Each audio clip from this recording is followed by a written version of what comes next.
Ölkəmiz növbəti beynəlxalq tədbirə ev sahibliyi etməyə hazırlaşır. Belə ki, 12-ci Qlobal Bakı Forumu 13-15 mart tarixlərində keçiriləcək. Dünya nizamının yenidən düşünülməsi, çağırışların imkanlara çevrilməsi mövzusunda keçiriləcək forumda hazırki və keçmiş dövlət və hökumət başçıları, Nobel mükafatı laureatları, beynəlxalq təşkilatlar və vətəndaş cəmiyyətləri də daxil olmaqla 400-dən çox nümayəndənin iştirakı gözlənilir.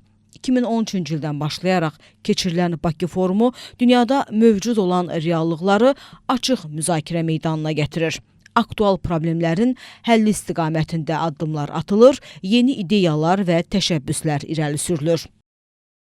Bir məqam qeyd etmək istərdim ki, Azərbaycan hər zaman belə bir möhtəbər foruma ev sahibliyi edən ölkəmiz hər zaman çalışıb ki, bu forumlarda, Bakı Qlobal forumlarında nəticə yönümlü qərarlar qəbul olunsun, nəticə yönümlü müzakirələr keçirilsin və düşünürəm ki, Bakı Qlobal forumunda da nəticə yönümlü qərarlar qəbul olunacaq, müzakirələr keçiriləcək.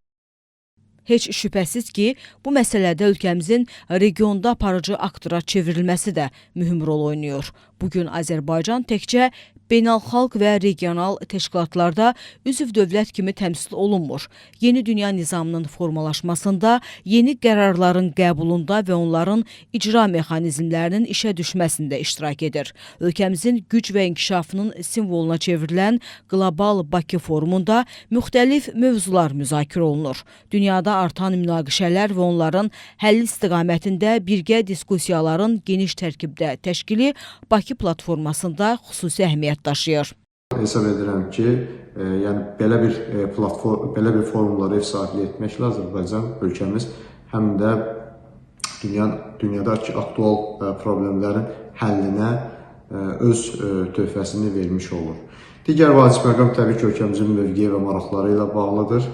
Hesab edirəm ki, belə bir forumların keçirilməsi, Azərbaycanda, Bakıda belə bir forumların, möhtəbər forumların keçirilməsi ölkəmizin beynəlxalq imicini yaxşılaşdırır, mövqeyini gücləndirir.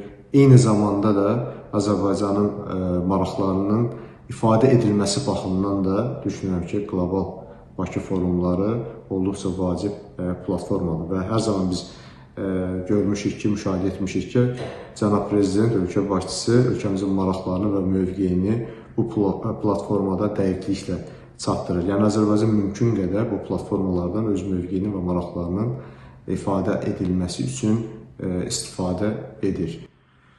Və düşünürəm ki, növbəti platformada da ölkəmiz yüksək səviyyədə bu həm forumu təşkil edəcək, Bakı Qlobal Forumunu təşkil edəcək, eyni zamanda da qeyd etdiyimiz kimi ölkəmizin bir çox vacib məsələlərlə bağlı mövqeyini beynəlxalq ictimaiyyətin diqqətinə çatdıracaq.